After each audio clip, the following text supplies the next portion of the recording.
Hey, it's Randy with Carchaeology, and we have another day of working on the Charger 500. So follow along, see if we can get this thing fired up for the first time and the additional cleaning going on. So let's roll. So when we were playing around with it before and cranking it over for the first time, we grabbed a hold of that top radiator hose and it came right off in our hands. So the thermostat housing here was completely wasted, and of course that thermostat is about as stuck as you can get. So that's going to be replaced. The plug wires here were chewed off by rats, and so obviously we've got to get some new ones of those in there. When we cranked it over, they were sparking, and that's not a good thing. Continuing with the clean and polish, I've gotten half the roof wiped down with a good scrub with polish and the superfine steel wool. And as I wipe this polish off, you can see some of that shine coming up in there. I'm going to go after it with the buffer as well. Definitely going to make a big difference on the car with that.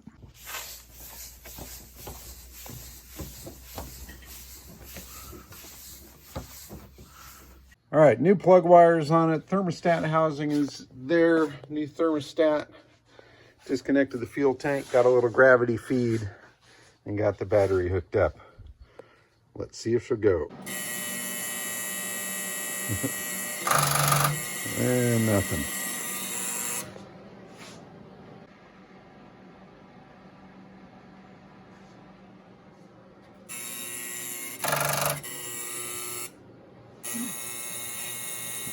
Nada. Let's try ourselves a different battery.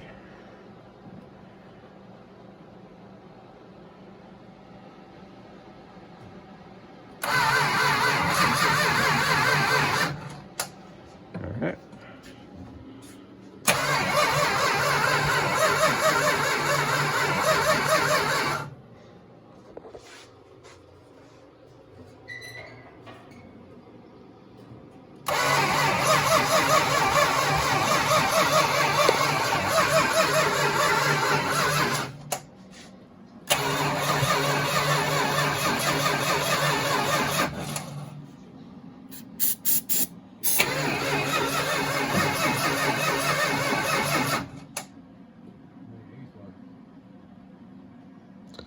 New. All right.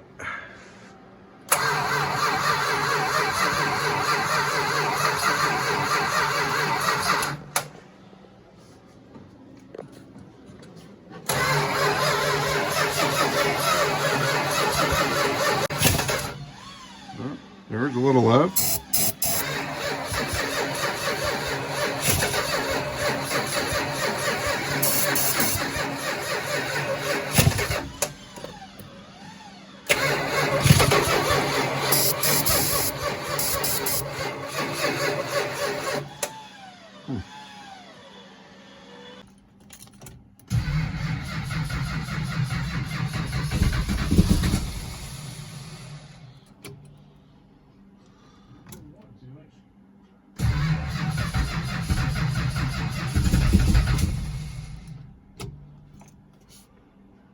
Close.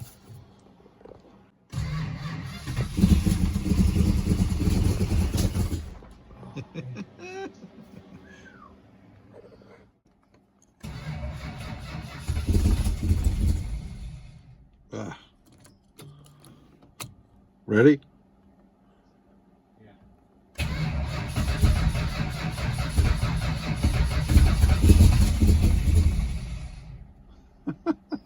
So close.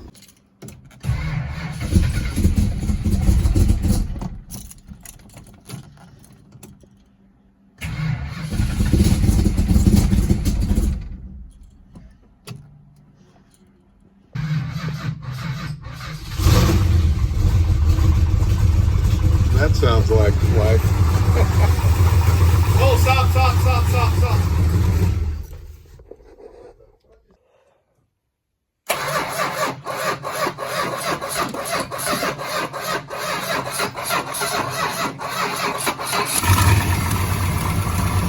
Yeah.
You can follow the trail of rat trap here.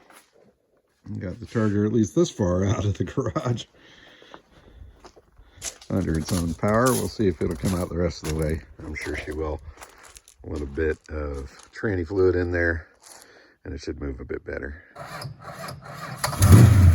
There we go.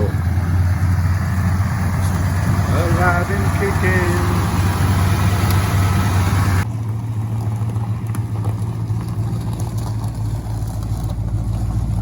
It's alive! Alive!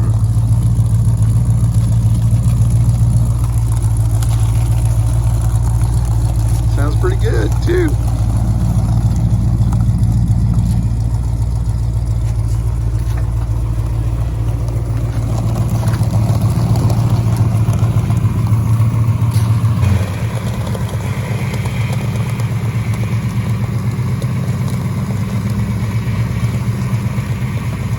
Whoop!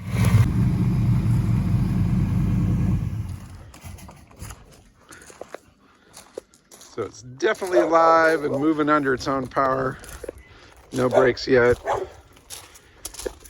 noticed it was leaking a little bit of radiator through there, a little water coming out.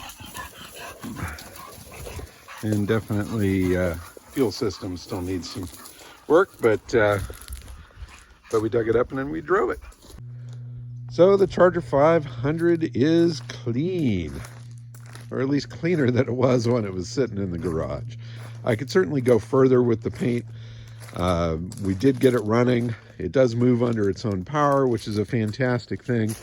And it is really a neat car. Such a unique and special car. I mean, I was certainly aware of the Charger 500 when it came into the shop, but this is my first opportunity to be really intimate with one and to learn what they're all about. And it's awesome. I mean, to think that Dodge would create a project like this, send it out to an outside firm for the conversion, just so that they could go play on the racetrack. And that's what the whole muscle car era was all about. And it's definitely a part of the legend of Dodge and why people are so into the Mopar cars. I totally understand it. And this car is one of those pieces of history. It's cleaned up so nice. I mean, yeah, it's not perfect, and somebody may take it and restore it, but time will tell what happens with that. But I think it's a really nice survivor car as it is, and I think it'd be kind of a shame to restore it.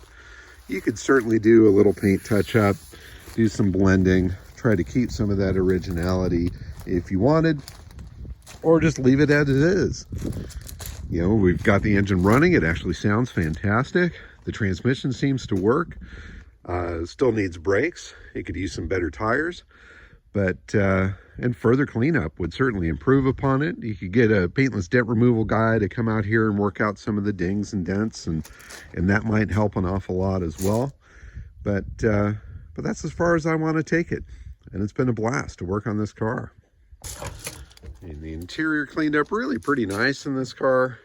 I suppose I could shampoo some carpets and do some other things there, but these seats underneath the seat covers that were in here are absolutely gorgeous. The rear seat as well. Pretty nice. So the Charger 500 project is done, at least as far as I'm concerned. We've pulled it out of the garage, we've rescued it, we've preserved it, we got the engine started, and we've inspected the car from bumper to bumper to see what it is and what it isn't. The next step is sending it off to a new home, and we've got several people that have made serious plays for the car, and I think we're very close to striking a deal on it. It's going to be a little bittersweet to see it go because it's such a fantastic car, and it's really the last one of the muscle car stash out of Arizona to leave the property. So, you know, it's going to be a bummer to see it go, but it has been a phenomenal experience to be involved with for me. Not only are the cars spectacular cars, but the people involved, as always, have been an absolute treat, and I'm thankful for the trust and the opportunity to be involved with all of these. And I hope everybody here has enjoyed watching the process. It's certainly a neat bunch of cars, and it's been an honor and a blast to share it all with you guys. So thanks very much for watching. Please keep on digging them up and driving them. We are always hunting for new cars to pull out of barns and to clean up and to have a little fun with. Thanks again for watching, guys. Bye-bye.